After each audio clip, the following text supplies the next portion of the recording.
I think I'll start with showing you a piece of video.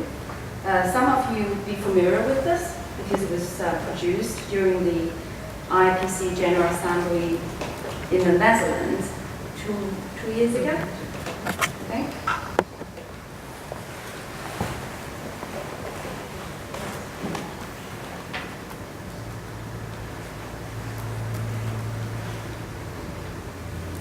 Can everybody hear the sound?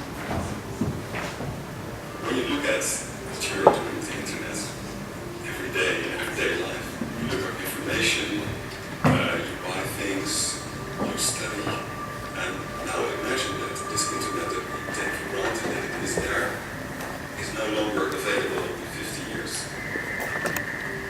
Imagine a researcher of 50 years time wanting to study our time, to see, experience how we live without having internet. That's completely impossible for me, the idea that you can't study so we must use it. I think this is the biggest challenge ever for archiving and information management. If we don't preserve the web, we'll have a significant gap in our knowledge and social history. We would not know how people have lived and communicated, how decisions were made. I think all this information, all those documents on the web are so important that they have to be preserved in order for our future generations to understand the 21st century. I'm using that today, and but in our values nowadays, so actually, if we want to do that now, so we will lose all and you values.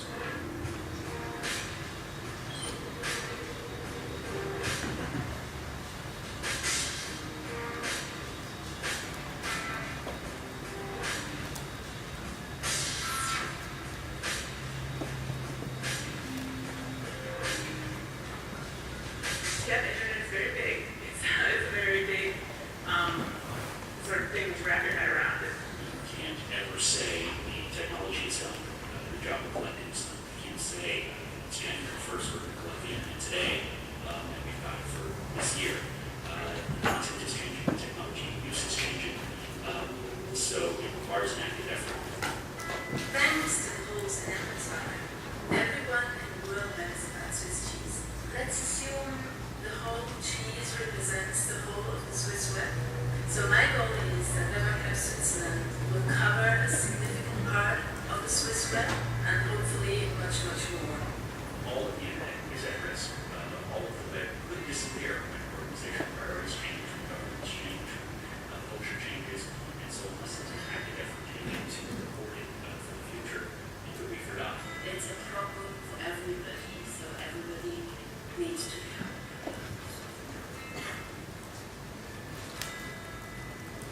The web should not be seen as the approach to traditional library, seats and boxes, because seats are linked together. We're more talking about the mass of interconnected data. Well, one of the challenges of thinking about web archiving is that we need to know about the information value of content distributed on the web, and we also need to understand the technical composition. The recording of an idea which was compiled and edited by the British library Sound Archive in 1992 is in the background. We believe that this is the earliest instance in a web archive ever. For 5 centuries in France, we collected things at the London collected them, and we're not sure what they're doing.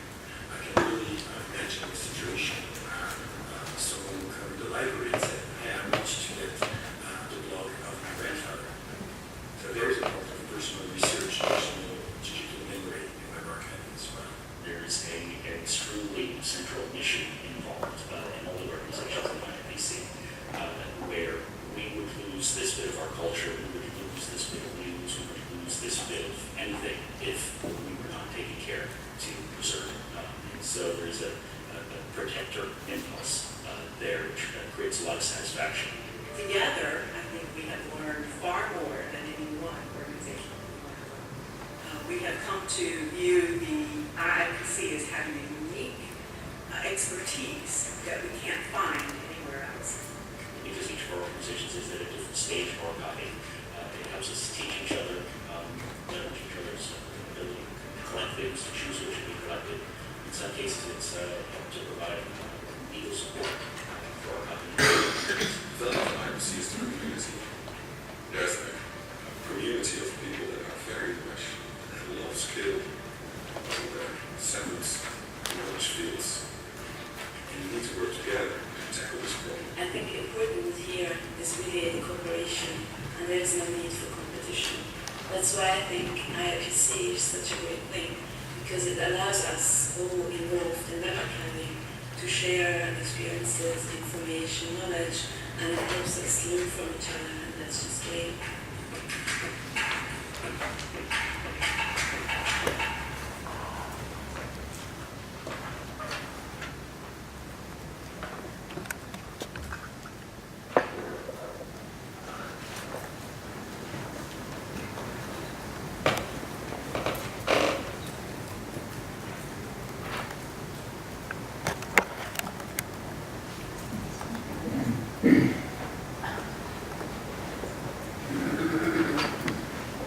Coding resources, unique resources, which cannot find elsewhere. We're passionate, global, and we're saving the cultural heritage as manifested on the web. We have worked together at the international level. We've collected collections, event-based archives for natural disasters, such as the earthquake in Japan, political events such as the Arab Spring, and cultural events such as the 2012 Olympics. The majority of the world's archived websites are in the care of the IRPC organizations. In 2003, 11 national libraries and the Internet Archive established the IRPC to develop common tools and standards for web archiving, and to encourage and support libraries, archives, museums, and cultural heritage institutions everywhere to address internet content collecting and preservation challenges. Today, the consortium, as we gather here, include 44 members, all willing to share best practices, developing tools and resources for the global cultural heritage community and preserve web collections. The IRPC was organized to develop appropriate and robust tools for harvesting the web.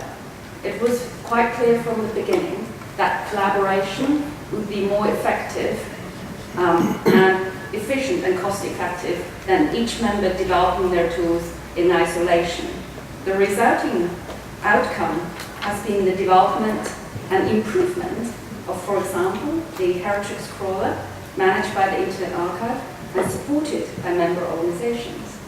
With the focus on shared practice, members worked on projects and tools that met their local needs while contributing to the tools, standards, and practices of the web archiving domain. This collaborative effort has resulted in an international resource of expertise in web archiving. Shared goals and effort made it possible to collect and preserve large bodies of web content. Member institutions make primary contributions by dedicating personnel time and compute resources to projects, including storage and bandwidth. Funds from annual membership fees are recycled into projects for tools improvements, workshops, or innovative prototypes. But most of the work is done on a voluntary basis. The annual operating budget of a little more than 175,000 euros stretches to accomplish more through the dedication and collaborative spirit of the IRPC members.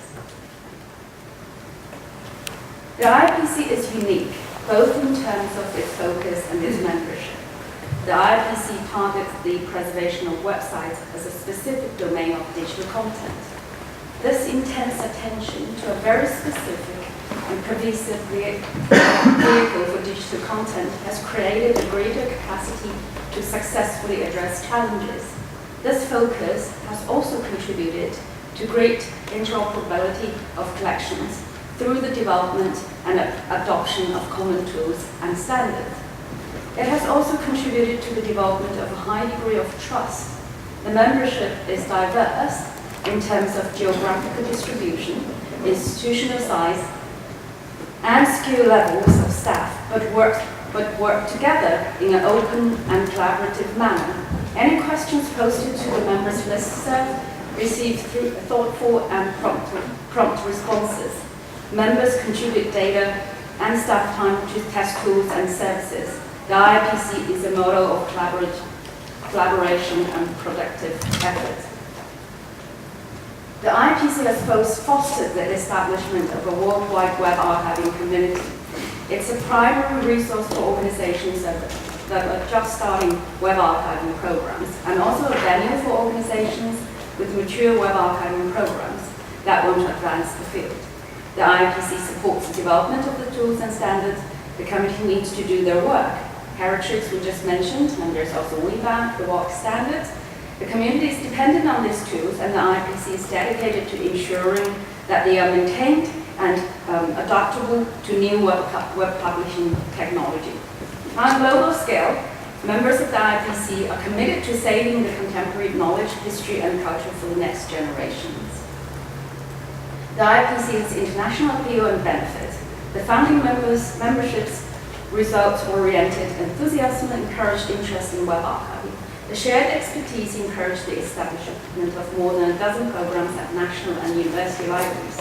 From 12 founding members, the IPC has steadily grown to 44 organizations in Europe, North America, Asia, North Africa, and Oceania. The tools supported by the IPC are used by many beyond the consortium. The Heritrix crawler is now used by hundreds of organizations in dozens of countries. In the past several years, the IPC has reached out to researchers to learn how they use web archives. This is reflected in the public program of this IPC General Assembly on scholarly use of web archives. Through these interactions, the consortium has learned that web archives are sources for political, social science, religion, and cultural heritage and computer sciences research. The collections of the IPC are used by students working on computer science problems in indexing and retrieval, as well as novel data extraction exercises. Members are providing over 40 terabytes of index data to test the Memento system, who won the DPC 2010 Preservation Award. The IPC has made a long-lasting contribution to the digital preservation practice. It developed and is currently sustaining open source tools for harvesting, processing, and navigating web archives. It also established the WOC file format as a standard. Its educational and training program is funding professional development workshops and sponsoring a doctoral study in special studies in web archiving. The organization and indexing of petabytes of web archives will be a valuable legacy for the future scholars. So as we gather here, as Kathy mentioned previously, as we gather here and celebrate our achievement, this is also a unique opportunity to reflect on what we've done in the past years. The world around us is changing fast, the web itself, scholarly practices. In order to remain relevant, I think it's time to take pause and think collectively where we're going to be next. Hopefully, the discussion paper, I'm sure it will seed much fruitful and productive discussions in the days to come. Thank you very much.